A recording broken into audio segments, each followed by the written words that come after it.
হাইকোর্টকে দেখলাম বলেছে 180 দিন অর্থাৎ 6 মাসে বিচার কার্য শেষ করতে হবে। আবার দেখলাম আসিফ নজরুল 3 মাসে অর্থাৎ 90 দিনে। আবার দেখলাম স্বরাষ্ট্র উপদেষ্টা কয় আমরা ধর্ষকের বিরুদ্ধে জিরো টলারেন্স। নাটক কম করো প্রিয়, নাটক শুরু করেছেন ফাইসলা মিডিয়া। 5ই আগস্টে জুলাই আগস্টে রক্ত দিয়েছে, আমরা ফাইসলামে শুরু করছেন। শহীদদের রক্তের উপরে নাটক শুরু করেছেন। হাসিনার নাটক তো দেখেছি আমরা নাট্যমঞ্চ 5ই আগস্টে ভেঙে যায় নাই, আবার কিসের নাট্যমঞ্চ শুরু করেছেন।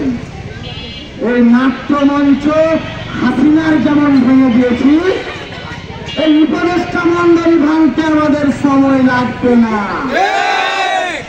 স্বরাষ্ট্র উপদেষ্টা এবং আসিফ নজরুল আইন উপদেষ্টা দুজনকে আমি হুঁশিয়ার করে নিচ্ছি, দ্রুত তোমরা যে কথা বলেছ 90 দিনের কথা বলেছ এটা ফিরে নাও।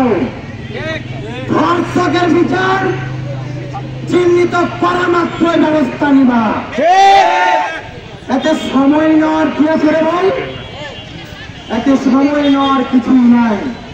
সুতরাং হুঁশিয়ার করে দিচ্ছি, তোমাদের চেয়ার দেওয়ার মালিক আমরাই, চেয়ার টানার মালিকও আমরাই।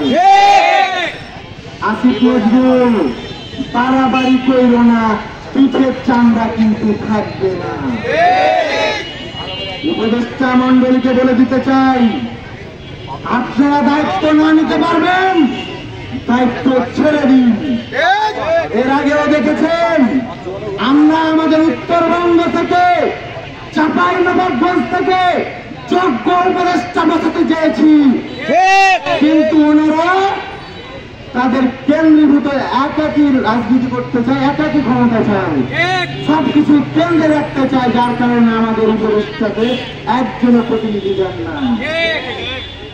ওই প্রতিনিধি ও নিয়েও আমরা কিন্তু ঈদের পরে একটি আলটিমেটাম দিয়েছি, আজকে আমার বোনদের ধর্ষণের বিচার এবং নিরাপত্তা যদি না দিতে পারেন, আপনাদের আর উপদেষ্টা মন্ডলী এই ছাত্র জনতায় ভেঙে দিবে।